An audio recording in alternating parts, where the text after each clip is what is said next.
right, everybody. Welcome. Glad to have you here today.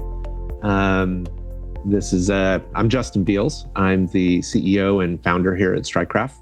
And this is kind of a new style to this event before. It's the first time we've done a live event for what is usually a recording between me and Micah. We've been doing this, I think, monthly, Micah, where we make a recording. And it's been a little bit of two thoughts.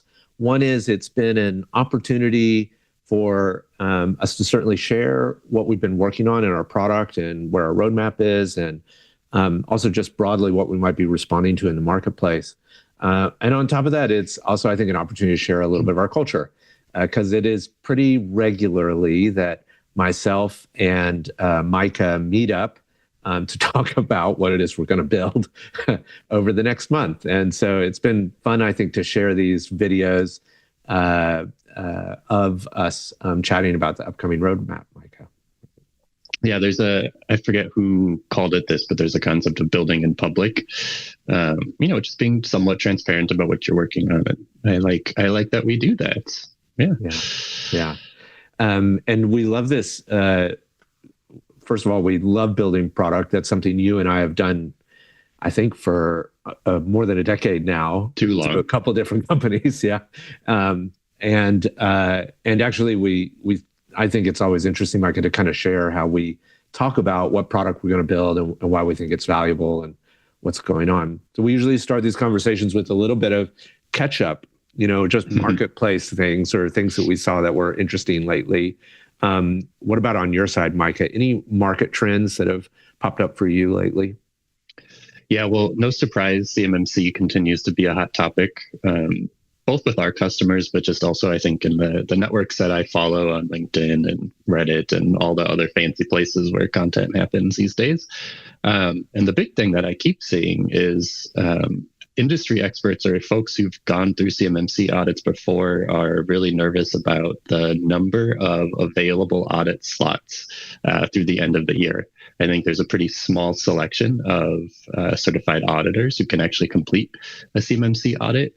And given the requirements that the DoD has put in place for all of their vendors to be CMMC certified before, I think it's like the end of the year, there's a lot of concern that there's not enough auditors for the number of companies that need to go through an audit. So we've been talking with some of our customers just about how to help them get to their audit date quicker, and trying to be a little proactive about that. And so that's just been interesting to think about what that funnel will look like for folks out there.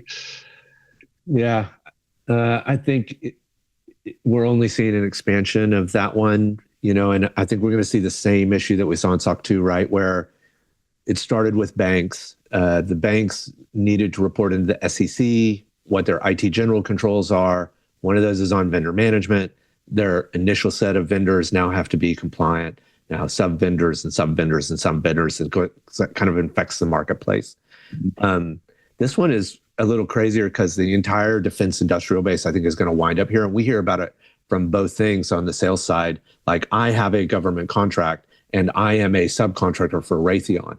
And so now I have to also be CMMC compliant. And, I think we calculated something like 90,000 to 150,000 businesses are easily going to be impacted over the next 3 years by it. Yeah, it's going to be wild.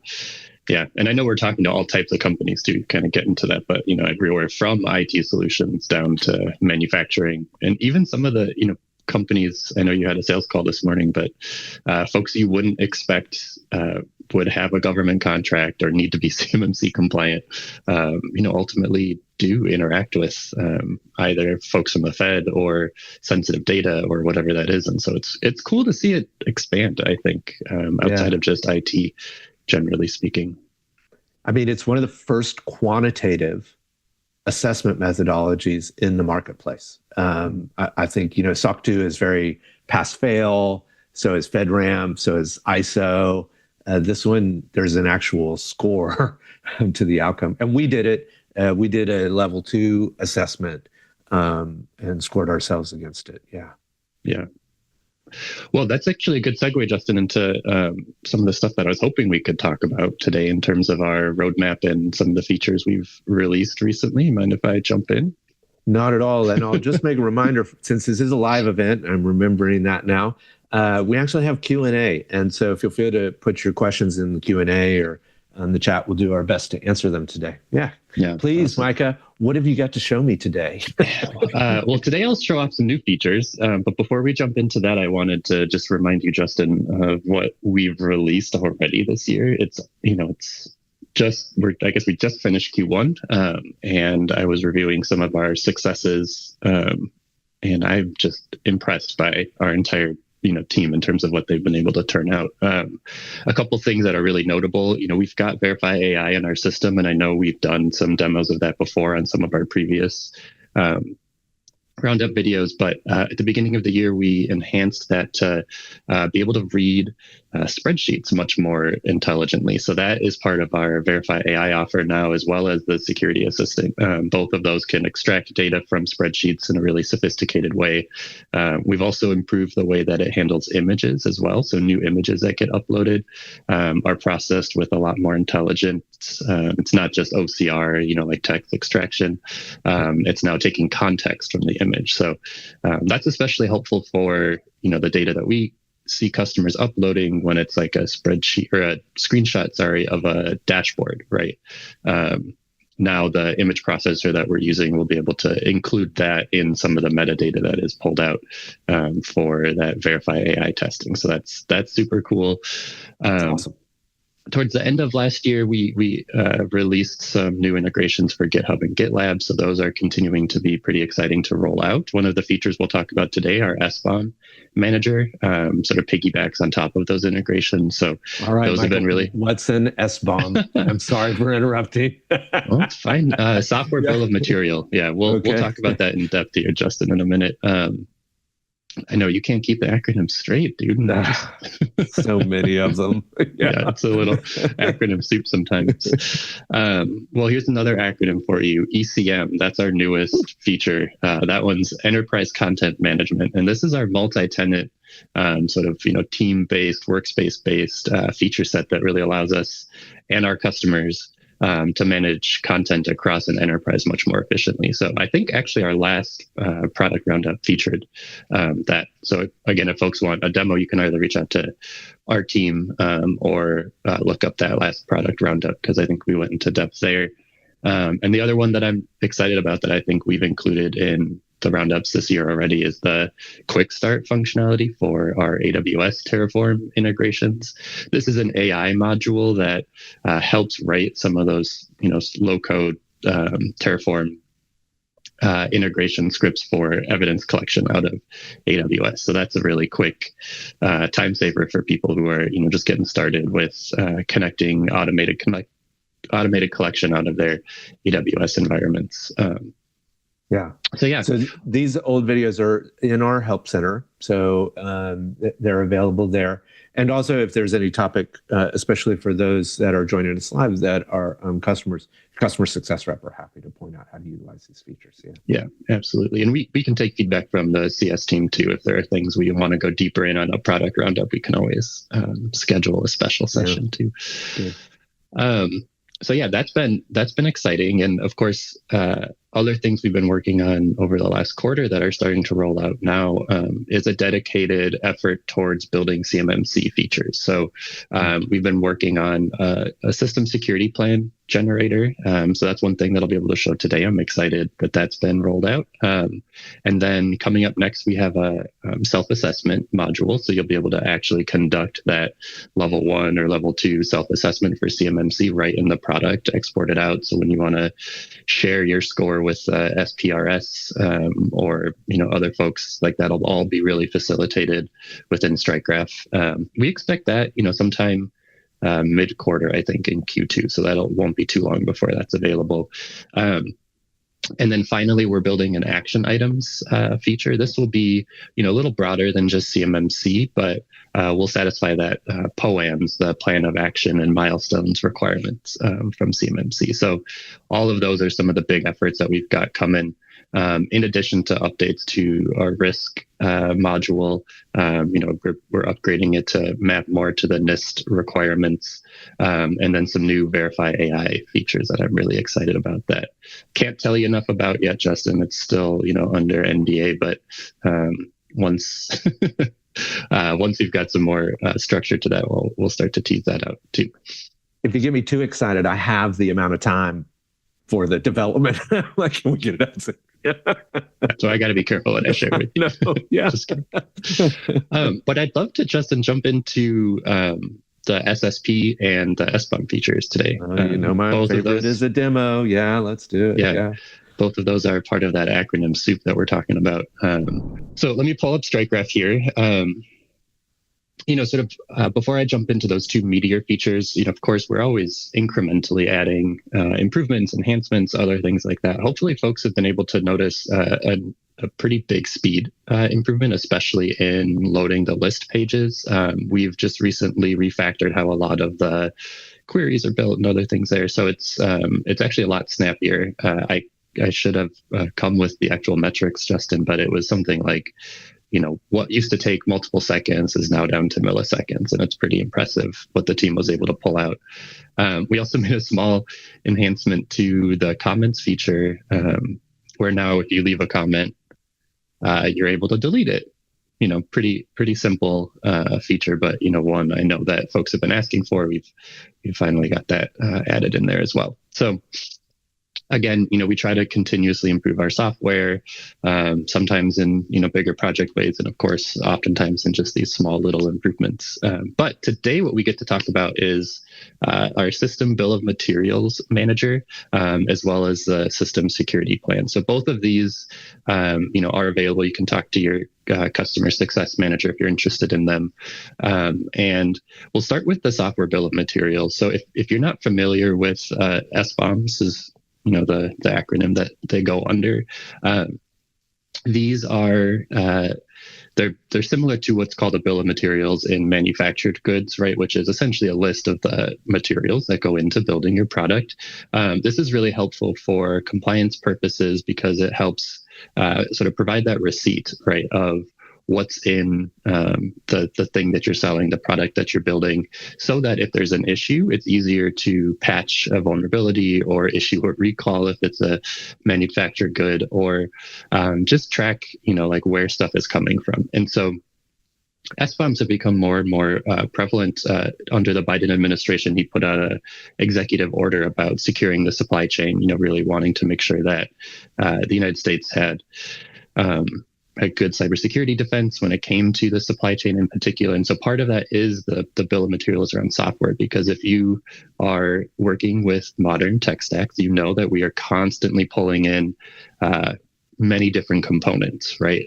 They might be components that you've built yourself. They might be components that you're leveraging from a third party, like a node package or other things there. And those components are often, somewhat living and breathing in the sense that no new vulnerabilities are found in them. Some patches might need to be updated and initiated, other things there. And so the purpose of a software bill of materials is really building a practice around monitoring for those vulnerabilities so that you are available and able to quickly patch an issue if that's out there. It is a compliance requirement for any medical device or anything going into FDA regulation, right? They are required, Justin, to maintain an SBOM, because you can imagine that those are life-saving devices. And if there's a vulnerability, like, you want to be sure you're able to patch it really quickly, right? And so what we are building here is a manager view for these software bill of materials. And these are generated during code development processes. Typically, as you're building, like a pipeline and, pushing code to your production environment, your staging environment, you'll set up a job in your pipeline to generate these SBOM files. And these SBOM files are machine readable artifacts that list all of the different components that your software is using. So we can pull this up here and we can actually drill into all of the different components here that are pulled into our own software. So this was pulled from our backend node project. And so before I jump in too deeply, you can see we have over 900 software components. Now, these are not just not components. Unusual to have that many absolutely components not. in a project. Yeah. Because one thing I want to note here, Justin, is that these are not just components that we're using, but they're also the dependencies of the components that we're using, right? And so this spiders out really quickly, because you can imagine if there's a dependency for one of our components that has a vulnerability, that means that the component we're using is vulnerable, which means that our software is vulnerable, right? And so it's important to, monitor sort of that whole, all the way down to that, all the way down that tree.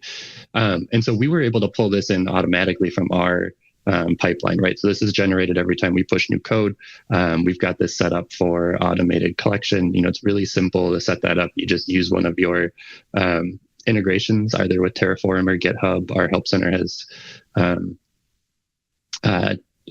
articles about how to do that and everything. So that's pretty easy and straightforward. You can also upload SBOMs just directly too. So if you're working offline, air-gapped, you're not using GitHub or GitLab, you can upload those directly, and we can still monitor and scan them for vulnerabilities.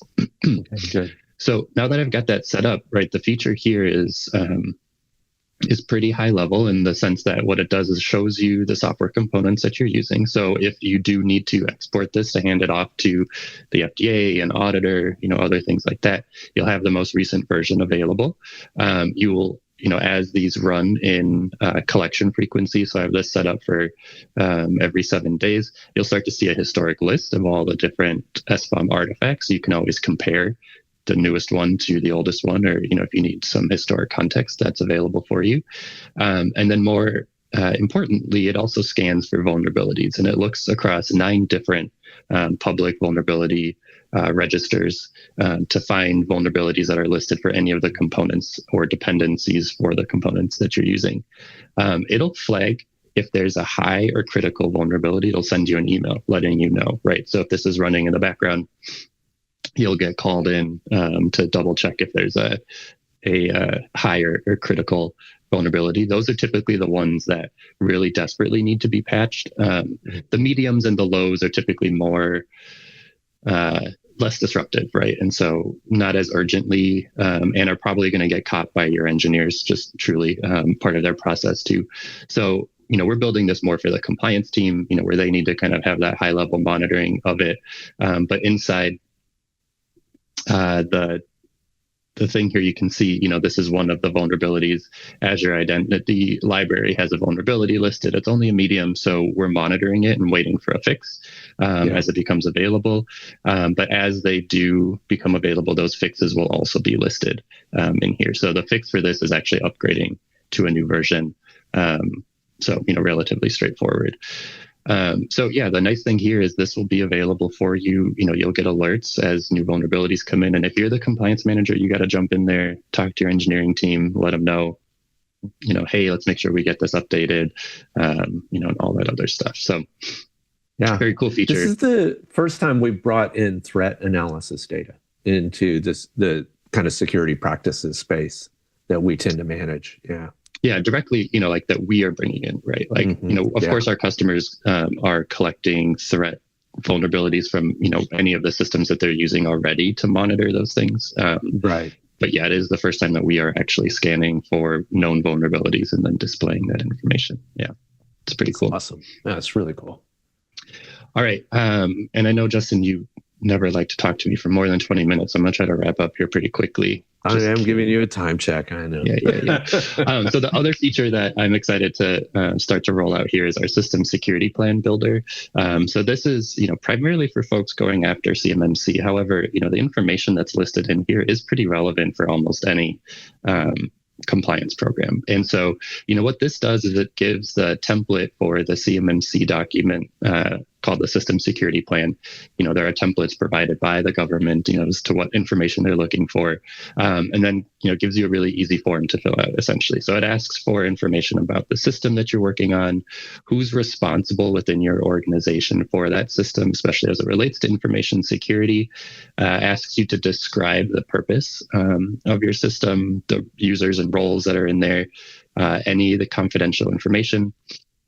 that you might be collecting, a little overview of your system environment, hardware components, software components, all of that kind of stuff. And then it lists out all of the security requirements from the framework itself and the controls that you have mapped to those requirements, as well as any of the data that you've updated for those controls. So the nice thing here is once you fill out that top bit, the bottom bit is then automatically, collected and updated. So you'll always have something pretty much that is relevant and up to date.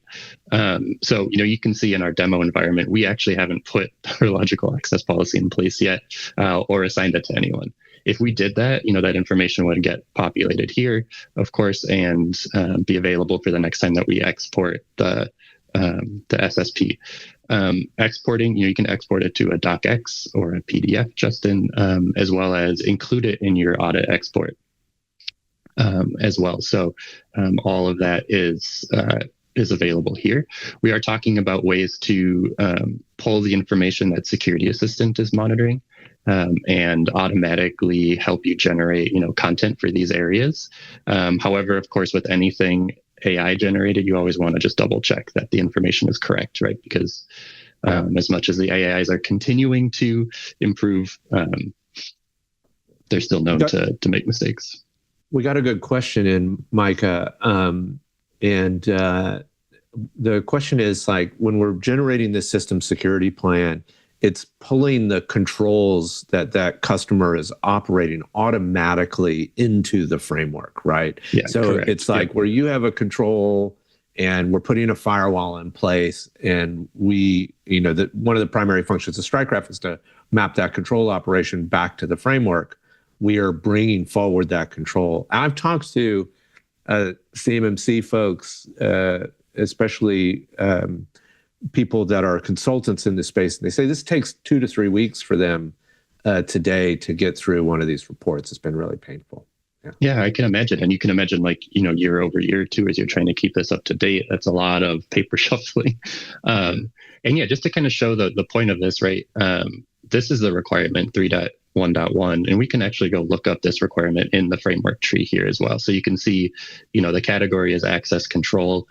And the requirement here is 3.1.3 with the information. And then these are the same. This is the same linked control, right? So all this information is what's getting sucked up onto the system security plan and then displayed down here. Right now, it's tailored for the NIST 800-171 frameworks, but we do have plans to open this up for other frameworks as well, and be able to essentially utilize the same functionality for that too. Thanks, Micah. I think that helped answer our attendee's question. Yeah. So, Justin, just to wrap up a little bit, and we can also open this up for a Q&A, I want to remind you, since you're the one always pestering me about our roadmap. Just kidding, of course. What's next, Micah? I know, yeah. That we've got our self-assessment coming pretty quickly here. Really excited for that. We've got the action items feature in the works as well. That'll roll out soonish. Updates to the risk assessments, I think you'll see those pretty quickly, and those will go out to every customer as well. So that'll be really, really nice. And then we've got some enhancements to the enterprise content management feature as well, so that you can both tailor how that information is published between organizations a little bit better, as well as being able to publish attachments, those files directly between organizations. So that'll be really cool as well. Yeah, it's super exciting. I think I love seeing these reports and the self-assessment stuff too. One of the things you and I keep talking about is we see CMMC as a framework pushing the industry forward a little bit. And so I think we're going to see things like system security plans and plan of action milestones and quantitative analysis or quantitative style audits in future iterations of other frameworks, because those have been new things. We didn't see them in the market. Yeah. Excellent. Well, I always have a good time doing this, Micah, so thanks. I am excited about all the next stuff, but really great feature set. I want to thank everyone that joined us today for attending live with a little bit of butterflies before we got in, since we usually do this recorded. And Hope it was helpful. Please provide us any feedback as we can support you. Thanks, Micah. Thanks, everyone. Have a great day. All right. Bye, Justin.